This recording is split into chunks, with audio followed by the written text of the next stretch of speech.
গোটা রাষ্ট্র জুড়ে দেখুন বিজেপি কি বলছে।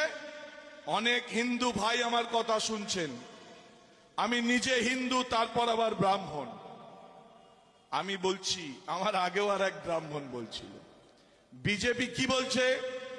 বিজেপি বলছে হিন্দু খতরে মে হ্যায়। বেশ ভালো। আচ্ছা, আমাদের দেশ শাসন করেছে কারা জানেন? 400 বছর আমাদের দেশ শাসন করেছে মুসলমানরা,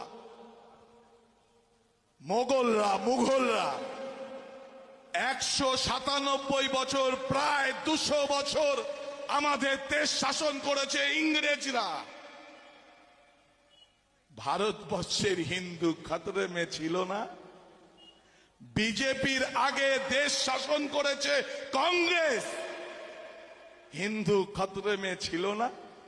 আর তুমি বিজেপি ক্ষমতায় আসার পরে হিন্দুদের তো ভালো থাকার কথা,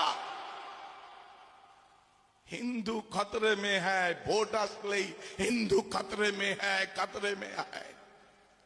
আমি যদি এখন এই মিষ্টির দোকান থেকে একটা ঠান্ডা জলের বোতল কিনি, আমার থেকে 10 টাকা নেবে। হুমায়ুন গিয়ে কিনলেও 10 টাকা নেবে। আমি হিন্দু বলে আমার থেকে 5 টাকায় নেবে না।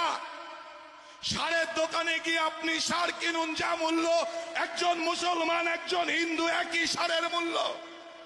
আপনি মুদিখানার দোকানে গিয়ে বাজার করুন, হিন্দু আর মুসলমান হন, লিটার তেলের মূল্য একই। আপনি যে বাজারে মাছ কিনবেন সেখানে একই মাছের দর। আমরা বলছি না হিন্দু খতরে মে হ্যায়, না মুসলমান খতরে মে হ্যায়।